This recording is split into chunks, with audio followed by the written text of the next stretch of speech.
de ir a la palabra de esta noche, ¿qué les iba a decir? No se me acuerdo.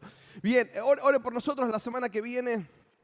Estamos de campamento con los chicos, así que ore para que todo salga bien, para que nadie se accidente y para que los chicos reciban lo que es la tarea principal y el objetivo principal de todo campamento, que los chicos puedan tener un encuentro con Dios. Así que vamos a estar ya el sábado y el domingo en la granja. Después a la noche hay culto, quédese tranquilo, vamos a estar un poquito más cansados, pero le vamos a dar con todo. Espero poder dormir algo, pero bien, el domingo vamos a estar acá, así que ore por nosotros. Siga orando por Fer, hoy la verdad que fue muy bueno, gracias a todos por participar. A los cocineros podemos darle un aplauso, a los que estuvieron trabajando desde la mañana, tremendo. Y bueno, que sea de bendición y que Dios añada mucho, mucho más. Gracias por la dadivosidad de cada uno también hacia Fer, hacia Belu. Ok, ahora sí, vamos a lo nuestro. Ya los niños hasta 11 años fueron a sus clases. Si todavía queda un rezagado, puede ir. Nosotros vamos a Juan capítulo 5. Juan capítulo 5. Voy a estar leyendo la Nueva Traducción Viviente en su mayoría.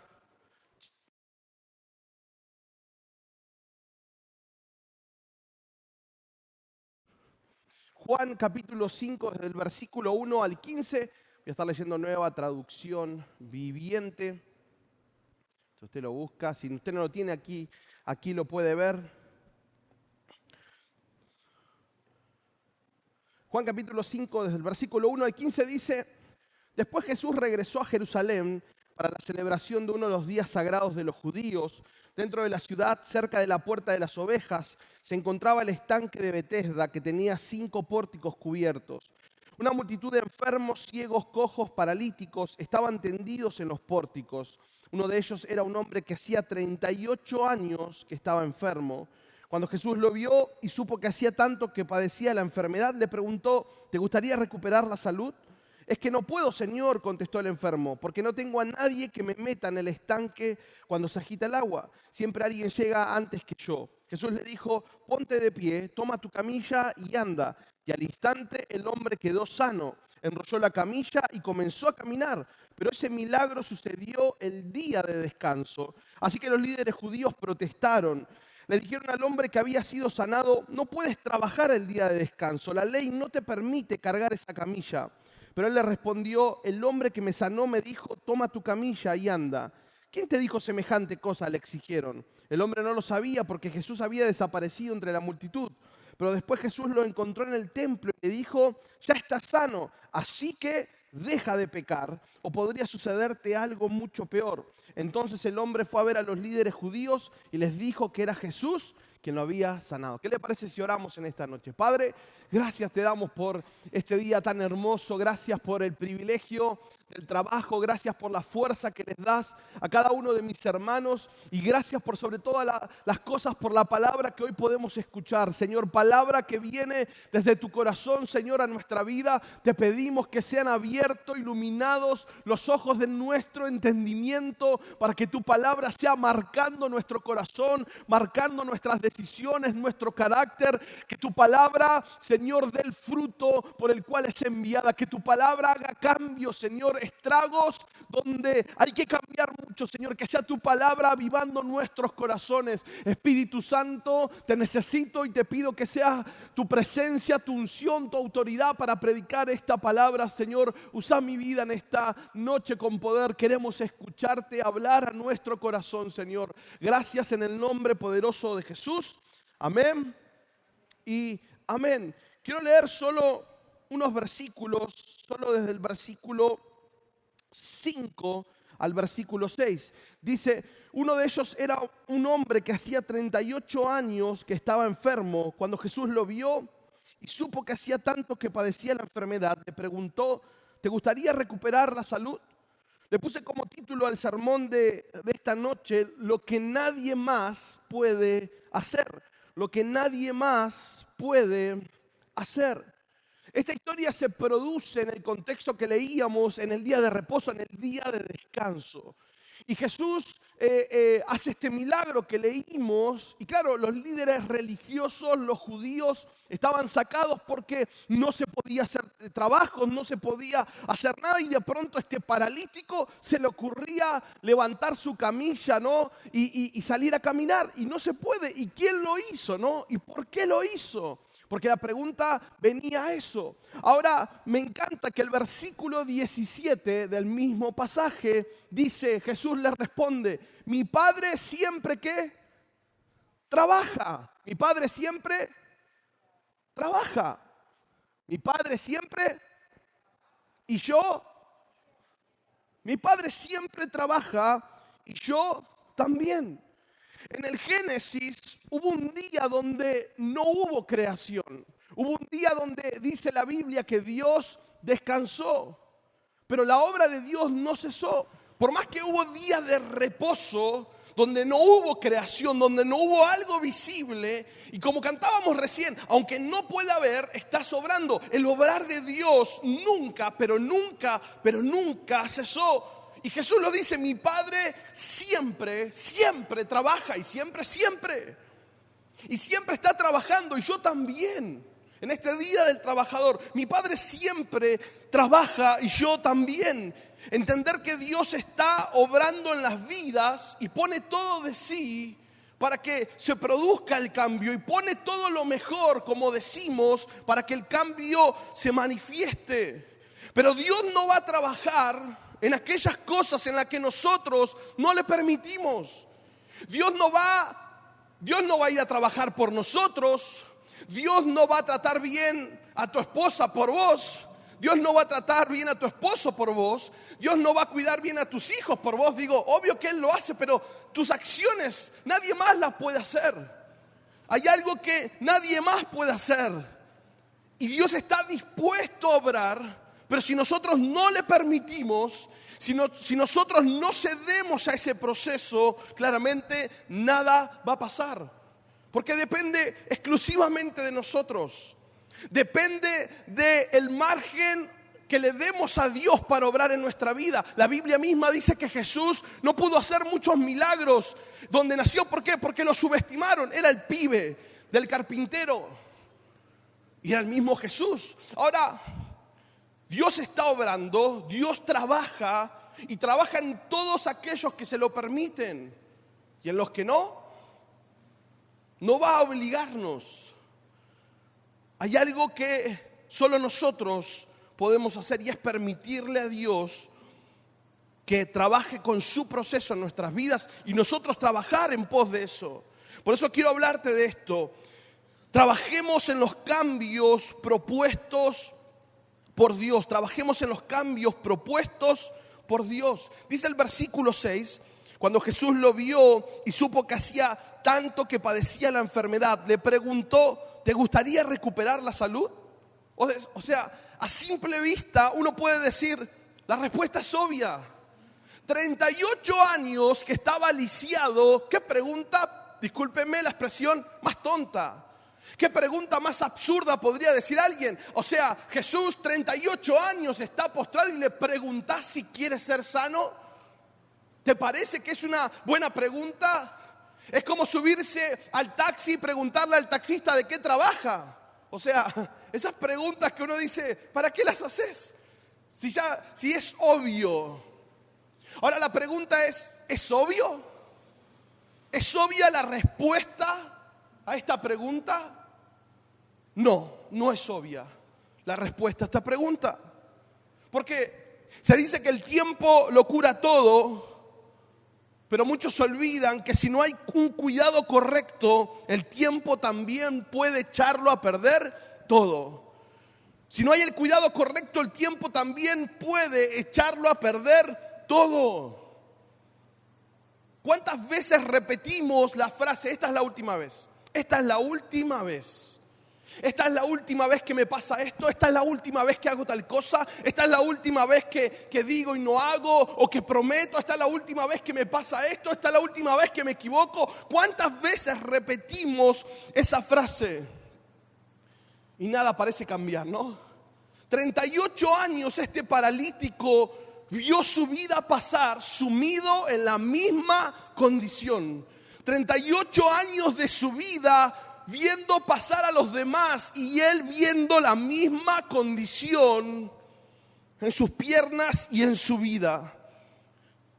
La pregunta es, ¿hace cuánto tiempo tu vida viene sujeta a la misma condición? ¿Hace cuánto tiempo tu vida viene sujeta a un temperamento, a una frustración del pasado? ¿Viene sujeta a resentimientos, a inseguridades? ¿Viene sujeta a una pasividad espiritual aterradora? ¿Viene sujeta a un legalismo de antaño? ¿Hace cuánto tiempo tu vida viene sujeta a estas cuestiones que lo único que hacen hacer es frenarte, que lo único que hacen es tenerte en el mismo lugar, dándote la sensación de que avanzás, pero estás en el mismo lugar? Este paralítico, 38 años, por una condición, vivía de esta manera. Claro, el tiempo pasa y lo único que parece que hacemos es repetir acciones externas. Sí, venimos a la iglesia, cantamos, hacemos como que oramos, pero la cosa no cambia. Por eso Jesús tiene que hacerle esta pregunta al paralítico: ¿querés ser sano? Le dice en la última parte del versículo 6 y la primera del 7, ¿te gustaría recuperar la salud? Es que no puedo, Señor, contestó el enfermo. O sea, Jesús no le estaba diciendo si en él estaba la posibilidad de ser sano. Jesús no te pregunta si en vos está la posibilidad de cambiar tu vida, tu matrimonio, tu familia. Jesús no te está preguntando eso. Jesús pregunta, ¿vos querés esto? No, y que claro, ¿cómo no voy a querer? Pero seguramente, ¿estás seguro que querés eso? ¿Estás seguro que querés recuperar la paz? ¿Estás seguro que querés recuperar la hombría que perdiste? ¿Recuperar la credibilidad? ¿Recuperar a tu familia, tus sueños, tu llamado, tu propósito, el fuego que una vez hubo? ¿Estás seguro? ¿Te gustaría recuperar esas cosas? Y habría que ver cuál sería la respuesta que esbozamos delante de Dios. Sí, lo que pasa, Señor, es que bueno, estoy tan ocupado. No, lo que pasa es que bueno, sí quiero, pero... O sea, este hombre estaba totalmente desenfocado. Este hombre tenía su mirada fija en un estanque, en un momento y en su condición. Y Jesús tuvo que llamar la atención de él para que lo mirara. Y Jesús hizo la pregunta más básica del mundo, aparentemente: ¿querés esto?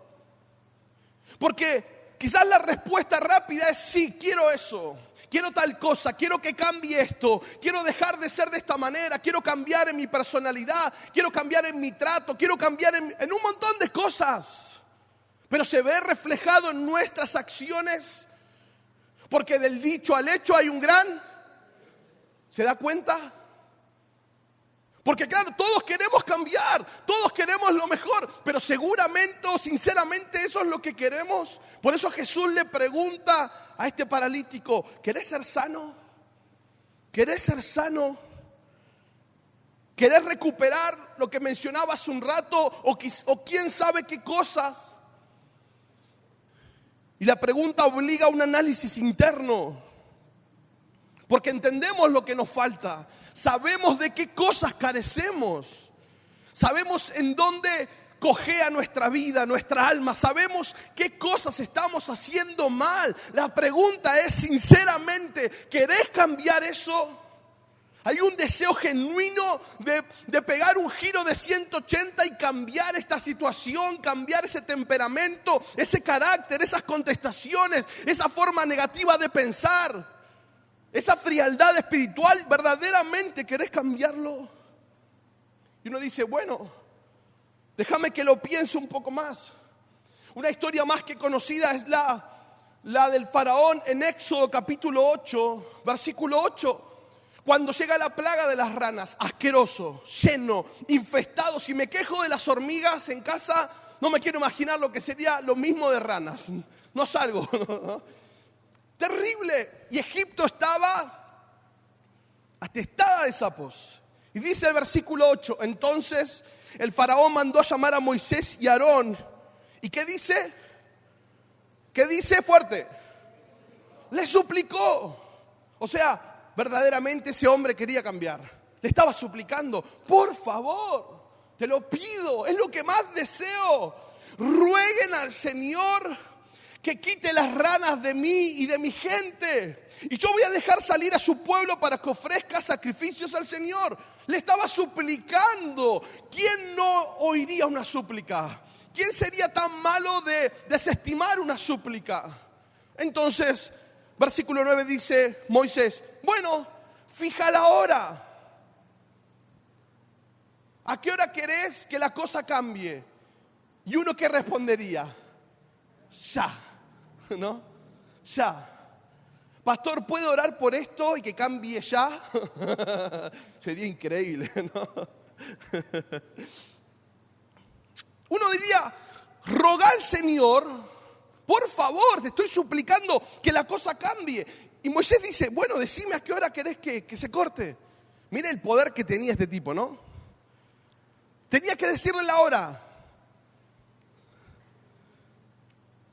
Y dice, dime cuándo quieres que ore por ti, por tus funcionarios y por tu gente. Entonces tú y tus casas se librarán de las ranas y estas quedarán solo en el río Nilo. Es decir, le dice, voy a orar por vos, voy a orar por los tuyos.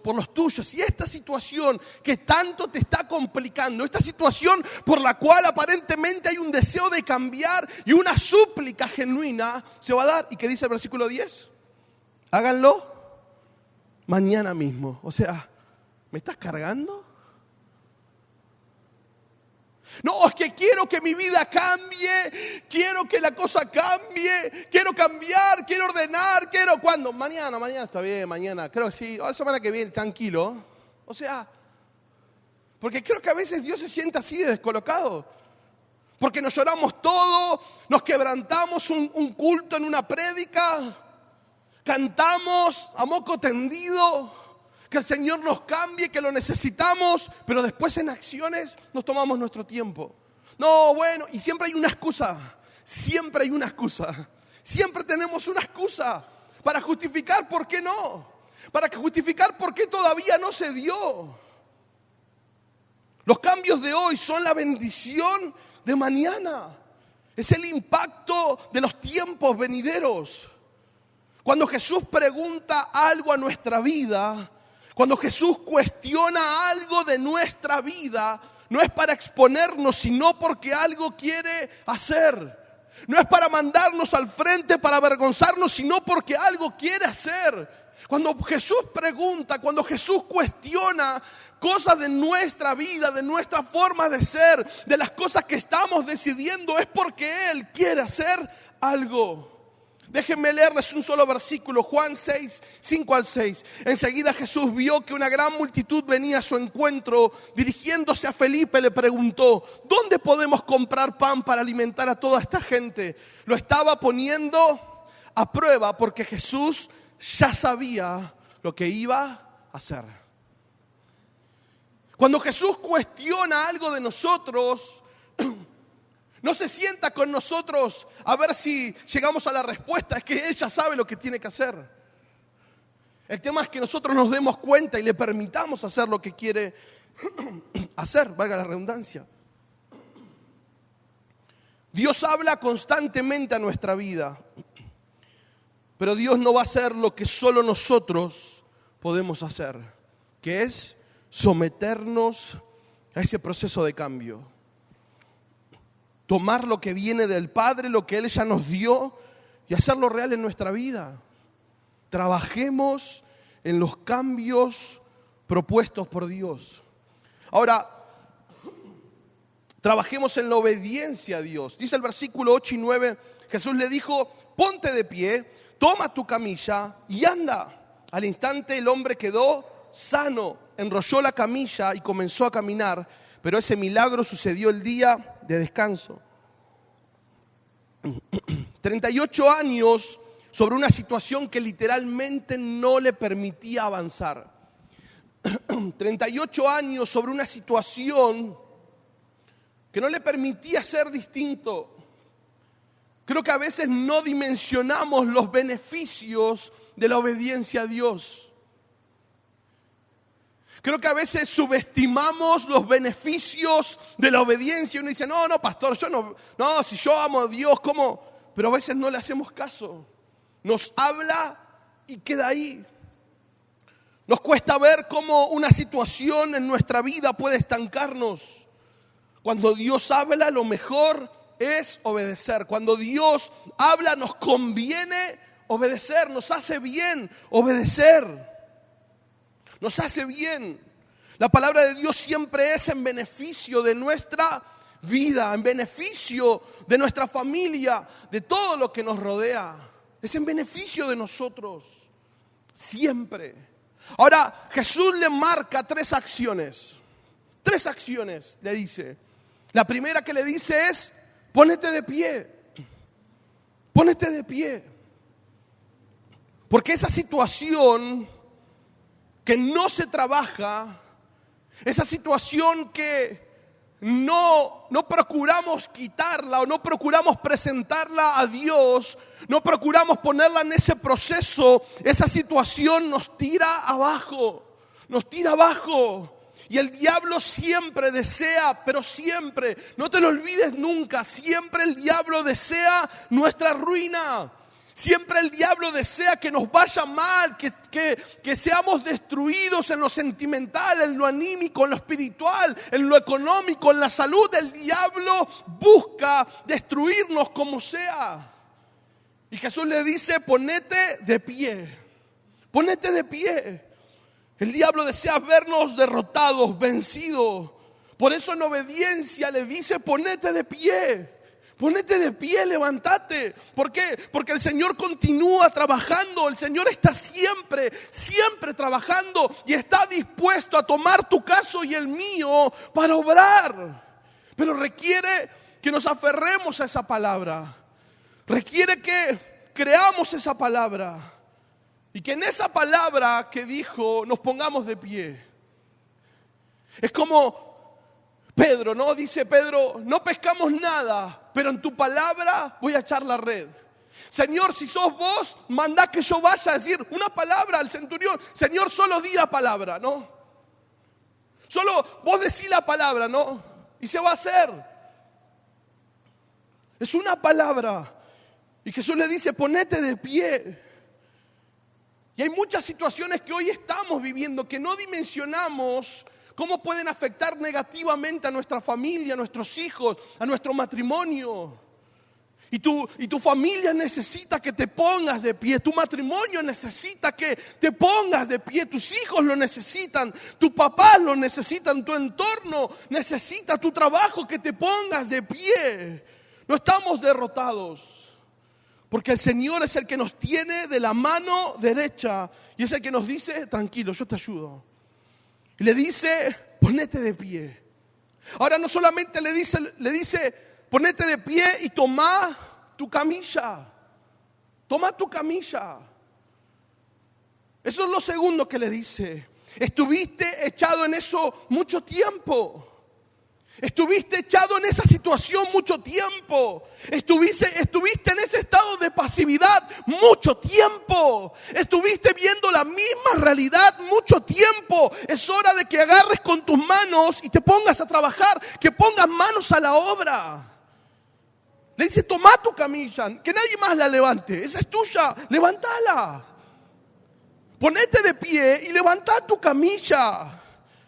Hey, ¿hace cuánto no te involucras en el proceso de Dios? Y solo estás llorando encima de una camilla que te está frenando. Viejo, tenés que darte cuenta que hay algo que tiene que cambiar acá y que tiene que cambiar acá. Pero a veces es la soberbia, el orgullo. A veces es el tiempo de decir, vos sabés quién soy. Algo tiene que quebrarse, algo tiene que cambiar. 38 años de la misma situación. ¿Y qué cambios se vieron? Ninguno. ¿Qué cambios hay en tu vida? ¿Hace cuánto que no hay un cambio profundo en tu familia, en tu matrimonio, en tus hijos? Es hora de que pongas las manos a la obra. Es hora de que te involucres en el proceso de Dios. Toma ese problema, toma esa situación, toma lo que te está frenando, toma lo que te quiere echar atrás, toma ese pecado que te está abofeteando. Es hora de que te involucres en el proceso de Dios. No te dejes estar. Toma esa camilla, toma ese problema, esa situación. Porque lo que fue vergüenza, por 38 años lo vieron en esa camilla. No sé cuántos años conoces al Señor, no sé cuántas cosas pasaste, pero lo que fue vergüenza se va a convertir en testimonio público del poder de Dios. Lo que determinaba tu condición ahora va a ser la prueba fehaciente de que Dios obró en tu vida. En esta camilla yo estaba, pero el Señor me sanó, el Señor cambió mi matrimonio, el Señor cambió a mis hijos, cambió mi economía, mi salud, cambió lo que yo era. Un testimonio fehaciente del poder de Dios. Porque lo que un día nos condenó, lo que un día nos avergonzó, va a ser la mayor prueba del perdón y la gracia de Dios en tu vida. Toma tu camilla. Romanos 8:11 dice: y si el espíritu de aquel que levantó a Jesús de entre los muertos vive en ustedes, el mismo que levantó a Cristo de entre los muertos también dará vida a sus cuerpos mortales por medio de su espíritu que vive en ustedes. Ponete de pie, le dijo. Toma tu camilla. Y le dice: anda, no vuelvas a este lugar. Enrolla la camilla y tómatela de acá. Empecé a hacer lo que antes no hacías. Empecé a vivir lo que por tiempo no vivías. Empecé a recuperar lo que perdiste. Claro, es que lleva tiempo, lógico. Pero empecé a recuperar lo que habías perdido. No vuelvas atrás, ni se te ocurra volver a ese estanque. Ni se te ocurra volver con tu camilla a ese lugar. No se te ocurra. Hay mucha carrera que correr, hay mucho camino que andar, hay mucho propósito por delante para que estemos frenados en un lugar, para que estemos perdiendo tiempo en el mismo lugar. Hay mucho propósito para tu vida, hay mucho propósito para tu familia, hay mucho propósito en la edad que tengas, hay mucho propósito todavía por delante. No lo eches a perder, hay mucho que correr. Hay una meta que nos espera. Hay mucho que Dios tiene para tu vida. Seguí avanzando. Una vida determinada por la obediencia a su palabra. Es la única manera de cambiar verdaderamente, de prosperar, de que las cosas nos vayan bien. José 1:8 dice: estudia constantemente este libro de instrucción, medita en él de día y de noche para asegurarte de obedecer todo lo que allí está escrito. Solamente entonces prosperarás y te irá bien en todo lo que hagas. Necesitamos trabajar en la obediencia a Dios, porque nuestro Padre trabaja y nosotros también tenemos que trabajar. Claro, no es con fuerza, no es con ejército ni con espada. Yo tengo bien entendido eso. Pero no hago la plancha. No es el poder de Dios, claro que sí, pero vos tenés que salir a trabajar. Pero hay que estar, hay que ser testimonio, hay que ser luz a través de las acciones. Es Dios trabajando, es Dios cambiando a través de los pasos. No tengan miedo, le decía el ejército, ustedes marchen, ustedes caminen y van a ver la obra del Señor. Jesús le dice eso al paralítico cuando todavía estaba en el piso. Levántate, toma tu lecho y anda. Las 3 cosas seguidas. Y el paralítico obedeció al pie de la letra. Se puso de pie, se tomó el trabajo de enrollar la camilla y se fue. Trabajemos en la obediencia a Dios, pero también trabajemos en mantener la sanidad en nuestra vida. Versículo 13 y 14 dice: el hombre no lo sabía porque Jesús había desaparecido entre la multitud. Pero después Jesús lo encontró en el templo y le dijo: ya estás sano, así que deja de pecar, o podría sucederte algo mucho peor. Ya estás sano, así que deja de pecar, o podría sucederte algo mucho peor. Cuando Dios nos sana, cuando Dios haga el milagro que tanto estás esperando, cuando Dios obre esa oración, conteste esa oración, cuando Dios cambie esa situación, cuando Dios nos sane, sea en la mente, sea en el corazón, sea la situación, sea una relación, lo que Dios tenga que sanar, le dice: deja de pecar. Porque hay cosas que Dios no puede hacer por nosotros. Sí puede perdonarnos, pero es nuestra decisión cambiar. Es mi decisión cambiar, someterme al proceso. Es mi decisión, es tu decisión. Podemos estar hablando todas las horas, podemos estar teniendo cultos todas las semanas, pero lo que va a cambiar es la determinación, lo que hacemos con esa palabra puesta en práctica. Porque la religión termina matando. A la larga la religión te termina matando. A la larga vivimos convencidos de que la forma lo es todo. Y nos privamos de la relación genuina con Dios. Vivimos encerrados en un marco, en un pensamiento que no está constantemente nutrido de Dios. Y empezamos a cerrarles las puertas. Y empezamos a tomar decisiones ajenas a la voluntad de Dios. Ahora, cuando Dios nos sane, cuando Dios nos sana, tenemos que tomar los recaudos necesarios para no volver a cometer el mismo error. Su palabra siempre nos direcciona, siempre nos va a estar aconsejando, siempre está disponible. Siempre podemos tener esa palabra si decidimos, si queremos mantener la sanidad en nuestras vidas. El salmista escribía en el Salmo 32 y dice: dichoso aquel a quien se le perdonan sus transgresiones, a quien se le borran sus pecados. Dichoso aquel a quien el Señor no toma en cuenta su maldad y en cuyo espíritu no hay engaño. Y escuche lo que le pasa mientras no hay confesión. Escuche lo que pasa mientras usted se sigue guardando su pecado sucio. Escuche lo que pasa mientras usted no confiesa lo que hace a escondidas. Porque aunque usted lo pueda esconder de nosotros, porque aunque usted lo pueda esconder de su familia o del pastor, el Señor siempre lo está mirando. El Señor siempre tiene sus ojos y sabe lo que hace. Ahora, ¿sabe lo que pasa cuando no hay confesión? Dice David: mientras guardé silencio del pecado de Betsabé, mientras no confesé, mis huesos se fueron consumiendo por mi gemir en todo el día. O sea, perdón la expresión, viejo, tenés que entender que tu pecado te mata. Tenés que entender que esa doble vida no te sirve. ¿Por qué descuidas lo que tenés?